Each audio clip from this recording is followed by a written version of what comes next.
Hi students. So ఎవరైతే candidate registration అలాగే application fill చేసి ఫీ పేమెంట్ కంప్లీట్ చేసేసారో వాళ్ళందరికీ వెబ్ ఆప్షన్ ఎంట్రీకి ఎలిజిబిలిటీ వచ్చి ఉండాలి. ఓకే, సో ఇప్పుడు నేను చెప్పబోయే కొన్ని ఇంపార్టెంట్ పాయింట్స్ మీరు తెలుసుకోకుండా డైరెక్ట్ గా వెబ్ ఆప్షన్స్ మాత్రం ఇవ్వద్దు. ఓకే, సో వెబ్ ఆప్షన్స్ ఇచ్చే ముందు నేను ఇప్పుడు చెప్పబోయే పాయింట్స్ అన్ని కూడా క్రాస్ చెక్ చేసుకోండి. ఆ తర్వాతే వెబ్ ఆప్షన్ ఎంట్రీకి వెళ్ళండి. ఓకే, సో ఇప్పుడు నేను చెప్పబోయే పాయింట్స్ ఏవైనా సరే మీరు మిస్ చేసినట్టయితే it will cost your seat. So ప్రతి ఒక్క స్టూడెంట్ ఫస్ట్ చేసుకోవాల్సింది ఏంటి అంటే క్యాండిడేట్ రిజిస్ట్రేషన్ చేస్తారు, తర్వాత అప్లికేషన్ ఫిల్ చేస్తారు. అప్లికేషన్ ఫిల్ చేసిన తర్వాత రిక్వైర్డ్ ఫీల్డ్స్ ఎక్కడైతే సర్టిఫికెట్స్ అప్లోడ్ చేయమంటున్నారో అక్కడ పీడిఎఫ్ ఫార్మాట్ లో అప్లోడ్ చేస్తారు.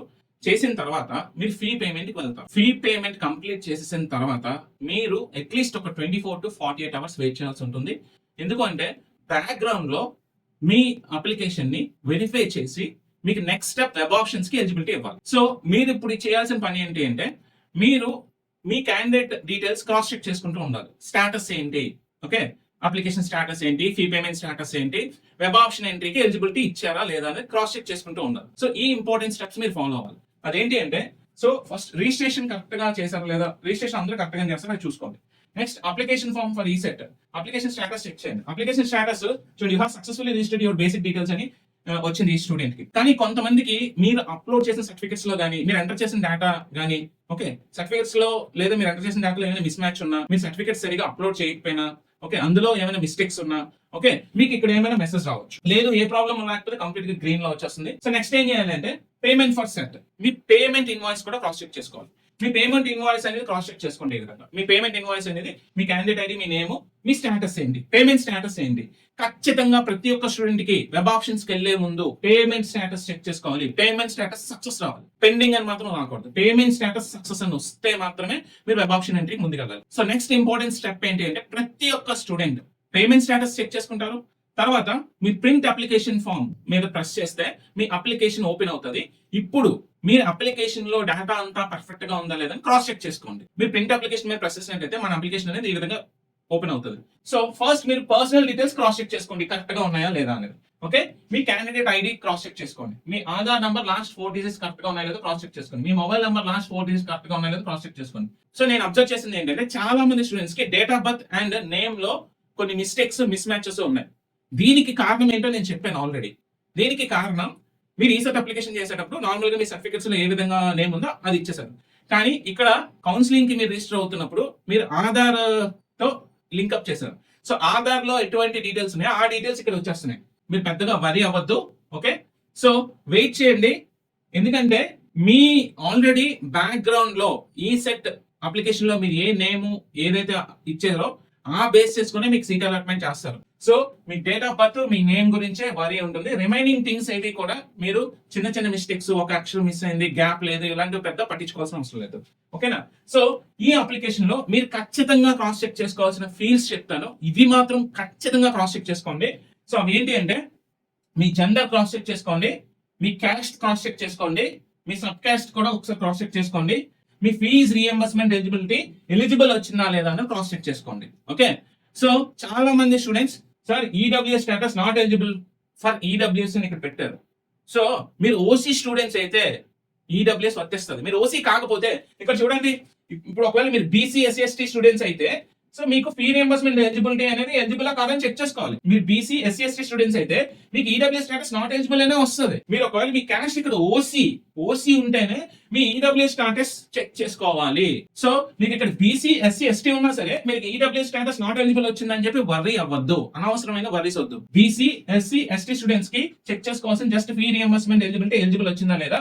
ఓసీ స్టూడెంట్స్ మాత్రం మీ ఫీ రియంబర్స్మెంట్ ఎలిజిబిలిటీ చెక్ చేసుకోవాలి, ఈడబ్ల్యూఎస్ స్టేటస్ కూడా చెక్ చేసుకోవాలి. ఎందుకంటే ఓపెన్ కేటగిరీలోనే ఎకనామికలీ వీకర్ సెక్షన్స్ ఉంటారు. సో వాళ్ళకి ఈడబ్ల్యూఎస్ స్టేటస్ అనేది important. Caste, EWS status, fee reimbursement. So next మీరు క్రాస్ చెక్ చేసుకోవాల్సింది ఏంటంటే మీ స్పెషల్ కేటగిరీ రిజర్వేషన్. ఒకవేళ మీకు స్పెషల్ కేటగిరీ ఏమైనా ఉంటే, రిజర్వేషన్స్ ఉంటే, అంటే లైక్ కేటగిరీ చూడండి, ఈ పర్టికులర్ స్టూడెంట్స్ కి చూడండి పీడబ్ల్యూడీ నాట్ అప్లికబుల్, క్యాంప్ లేదు, ఎన్సీసీ లేదు, స్పోర్ట్స్ లేదు, స్కౌట్స్ లేదు, ఎక్స్ట్రా కరికులర్ యాక్టివిటీస్ కూడా ఏమీ లేదు. సో వీటన్నిటికీ నో ఆర్ నాట్ అప్లికబుల్ అని వచ్చేస్తుంది. మీ దగ్గర ఏమైనా సర్టిఫికెట్స్ కానీ ఉంటే ఇక్కడ డిస్ప్లే చేస్తున్న వాటిలో PWD, camp, NCC, sports and games, scouts and guides, extra curricular activities ఏమైనా సర్టిఫికెట్స్ ఉంటే ఖచ్చితంగా వాటికి ఎన్సీసీ ఉందని టిక్ రావాలి. ఓకే, అది క్రాస్ చెక్ చేసుకోండి. సో నెక్స్ట్ మీ బేసిక్ ఎడ్యుకేషనల్ డీటెయిల్స్ కరెక్ట్ గా ఉన్నాయో లేదో క్రాస్ చెక్ చేసుకోండి. ఇప్పుడు third year, second year, first year, okay, మీకు 10th, 9th, 8th, 7th, okay, me district and me college name and school name correct గా ఉందో లేదో క్రాస్ చెక్ చేసుకోండి. ఓకే, సో ఈ డీటెయిల్స్ కరెక్ట్ గా ఉండాలి. ఈ డీటెయిల్స్ ఏం డిసైడ్ చేస్తున్నాయి? మీ లోకల్ స్టేటస్ ని డిసైడ్ చేస్తాయి. సో మీ లోకల్ స్టేటస్ చాలా చాలా ఇంపార్టెంట్ సీట్ అలాట్మెంట్ లో. మీ ఎస్ఎస్సిఆర్ ఈక్వలెంట్ క్వాలిఫికేషన్స్, మీ హాల్ టికెట్ నెంబర్, మీ ఇయర్ ఆఫ్ పాస్ అనేది జస్ట్ క్రాస్ చెక్ చేసుకుంటారు. మీ డిప్లొమా ఈక్వలెంట్ క్వాలిఫికేషన్ లో బోర్డ్ డిప్లొమా ఎస్బిటిటి కోర్స్, మీ పిన్ నెంబర్, ఓకే, మీ ఇయర్ ఆఫ్ పాస్, మీ టోటల్ మార్క్స్ కొంచెం అటు ఇటు అయినా సరే పెద్దగా వరి అవ్వాల్సిన పని లేదు. మీరు కంపల్సరీ క్రాస్ చెక్ చేసుకోవాల్సింది మీ డిప్లొమా ఎస్బిటిటి ఏపీ, మీ కోర్సు, మీ పిన్ నెంబరు కరెక్ట్ గా ఉన్నాయి కదా, మీ ఇయర్ ఆఫ్ పాస్ కరెక్ట్ గా ఉందా లేదా క్రాస్ చెక్ చేసుకోండి. ఓకే, సీట్ అలాట్మెంట్ కి ఇక్కడ మార్క్స్ తో సంబంధం లేదు. కొంచెం అటు ఇటుగా చిన్న చిన్న తప్పులు ఉన్నా సరే ప్రాబ్లం లేదు, మీరు పెద్దగా వరి అవ్వద్దు. But me name, me pin number, me course ఇవన్నీ కరెక్ట్ గా ఉన్నాయి లేదా క్రాస్ చెక్ చేసుకోండి. మీ పేమెంట్ డీటెయిల్స్ ఈ అప్లికేషన్ లోనే వచ్చింది. మీ పేమెంట్ డీటెయిల్స్ ఏంటి అనేది, మీ పేమెంట్ స్టేటస్ సక్సెస్ వచ్చిందా లేదా క్రాస్ చెక్ చేసుకోండి. మీరు చెక్ చేసుకోవాల్సిన ఇంపార్టెంట్ పాయింట్స్ ఏంటి? మీ మొబైల్ నెంబర్ కరెక్ట్ గా ఉందా లేదా, next caste, fee reimbursement eligibility, OC students అయితే ఈడబ్ల్యూఎస్ ఎలిజిబిలిటీ, నెక్స్ట్ మీ ఎడ్యుకేషనల్ డీటెయిల్స్, మీ ఫీ పేమెంట్ స్టేటస్, ఇవి చెక్ చేసుకోండి. ఇవి కరెక్ట్ గా ఉంటేనే ఈ ఇన్ఫర్మేషన్ అంతా కరెక్ట్ గా ఉంటేనే నెక్స్ట్ స్టెప్ కి ఎలిజిబిలిటీ వస్తుంది. నెక్స్ట్ స్టెప్ ఏంటి? Web options. Web option status కి వచ్చేసి మీరు క్లిక్ హియర్ అని కొడితే సో మనకి వెబ్ ఆప్షన్ పేజ్ అనేది ఈ విధంగా ఓపెన్ అవుతుంది. మీ రిజిస్ట్రేషన్ ఫామ్ సబ్మిషన్ లో కానీ అప్లికేషన్ ఫిల్లింగ్ లో కానీ ఎటువంటి మిస్టేక్స్ చేయలేదు అనుకోండి, మీకు ఇక్కడ ఎలాంటి మెసేజ్ రాదు. చూడండి, పేమెంట్ డన్ అని వస్తుంది, వెబ్ ఆప్షన్స్ పెండింగ్ అని వస్తుంది, ఓపెన్ వెబ్ ఆప్షన్స్ అనే బటన్ యాక్టివేట్ అయిపోతుంది. సో ఈ పర్టికులర్ స్టూడెంట్ కి రిజిస్ట్రేషన్ లో ఏ మిస్టేక్స్ చేయలేదు, అప్లికేషన్ ఫిల్లింగ్ లో ఎటువంటి మిస్టేక్స్ చేయలేదు, అన్ని పర్ఫెక్ట్ గా ఉన్నాయి. ఆన్లైన్ బ్యాక్గ్రౌండ్ వెరిఫికేషన్ కూడా కంప్లీట్ అయిపోయింది, ఫీ పేమెంట్ స్టేటస్ కూడా సక్సెస్ వచ్చింది, అంతా పర్ఫెక్ట్ గా ఉంది. కాబట్టి ఇక్కడ ఓపెన్ వెబ్ ఆప్షన్స్ అనే బటన్ యాక్టివేట్ అయింది. మీరు ఇక్కడ చేయాల్సింది ఏంటంటే వెబ్ ఆప్షన్ ఎంట్రీ ఇవ్వడానికి ఓపెన్ వెబ్ ఆప్షన్స్ మీద ప్రెస్ చేస్తారు. ఓపెన్ వెబ్ ఆప్షన్స్ మీద ప్రెస్ చేస్తే ఒకవేళ వెబ్ ఆప్షన్ ఎంట్రీ ఇచ్చేసినట్టయితే లింక్ డైరెక్ట్ గా ఓపెన్ అవుతుంది, లేకపోతే web options will be available soon అనే మెసేజ్ వస్తుంది. మీరు ఓపిక్ గా వెయిట్ చేయడమే, వాళ్ళు ఇచ్చేంత వరకు వెయిట్ చేయడమే. సో వాళ్ళు ఎప్పుడైతే ఇస్తారో అప్పుడు ఏంటంటే మీరు ఇక్కడ ఓపెన్ వెబ్ ఆప్షన్స్ అని కొట్టంగానే డైరెక్ట్ గా మీ వెబ్ ఆప్షన్ పేజ్ అనేది ఓపెన్ అవుతుంది. ఒకవేళ మీరు రిజిస్ట్రేషన్ ఫామ్ ఫిల్ చేశారు, అప్లికేషన్ ఫిల్లింగ్ లో ఏదైనా మిస్టేక్స్ చేస్తే, ఓకే, అప్లోడ్ చేసిన సర్టిఫికేట్ సరిగా అప్లోడ్ చేయకపోయినా, డేటా మిస్ మ్యాచ్ ఉన్నా, ఏమైనా తప్పులు చేస్తుంటే, ఓకే, సో మీకు ఏమవుతుందంటే ఇక్కడ ఇలా మెసేజ్ వస్తుంది, ఓపెన్ వెబ్ ఆప్షన్స్ అనే బటన్ యాక్టివేట్ అవ్వదు, your 7 years study residence certificate verification is pending at HLC అని చెప్పి మెసేజ్ వచ్చేస్తుంది. ఓకే, అర్థమవుతుందా? సో అంతవరకు అంటే ఈ వెరిఫికేషన్, బ్యాక్గ్రౌండ్ వెరిఫికేషన్ అయ్యేంత వరకు మీరు వెయిట్ చేయాల్సిందే. మీకు వన్స్ వెరిఫికేషన్ కంప్లీట్ అయిపోతే మీకు ఓపెన్ వెబ్ ఆప్షన్స్ అనే బటన్ యాక్టివేట్ అవుతుంది. ఇక్కడ పేమెంట్ డన్ అని వస్తుంది, కానీ పేమెంట్ స్టేటస్ ఏముందో చూడండి, పేమెంట్ స్టేటస్ సక్సెస్ వచ్చిందా లేదో చూసుకోండి. నెక్స్ట్ ఇక్కడ ఏంటంటే వెబ్ ఆప్షన్స్ పెండింగ్ అనే ఉంటుంది. ఇక్కడ మీకు ఏంటంటే open web option button activate అవ్వలేదు, your 7 years study residence certificate verification is pending at HLC అనే మెసేజ్ వచ్చింది. ఇక్కడ ఈ పర్టికులర్ స్టూడెంట్ కి బ్యాక్గ్రౌండ్ లో వెరిఫికేషన్ జరుగుతూనే ఉంది.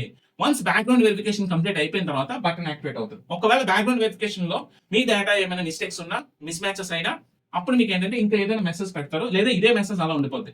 అప్పుడు మీరు ఏం చేస్తారంటే ఒక 24 hours తర్వాత కూడా ఇలాగే ఉంటే, ఎందుకంటే వెబ్ ఆప్షన్స్ ఆల్రెడీ ఈ రోజు స్టార్ట్ అవుతుంది కాబట్టి మీ మెసేజ్ ఈ విధంగానే ఉంటే ఇంకో 24 hours తర్వాత కూడా మీరు ఏం చేయాలంటే నియరెస్ట్ హెల్ప్ లైన్ సెంటర్కి వెళ్ళాలి. So nearest help line centre కి ఒరిజినల్ డాక్యుమెంట్స్ అన్ని పట్టుకొని వెళ్తే అక్కడ మీ ఇష్యూస్ అన్ని రెక్టిఫై చేస్తారు. అప్పుడు మీకు వెబ్ ఆప్షన్స్ కి ఎలిజిబిలిటీ ఇస్తారు. రైట్? సో అర్థమవుతుంది కదా? సో ఈ వీడియో చాలా చాలా ఇంపార్టెంట్. సో ఈ డీటెయిల్స్ అన్ని క్రాస్ చెక్ చేసుకోకుండా డైరెక్ట్ గా వెళ్ళి వెబ్ ఆప్షన్స్ కి వెళ్ళిపోవద్దు.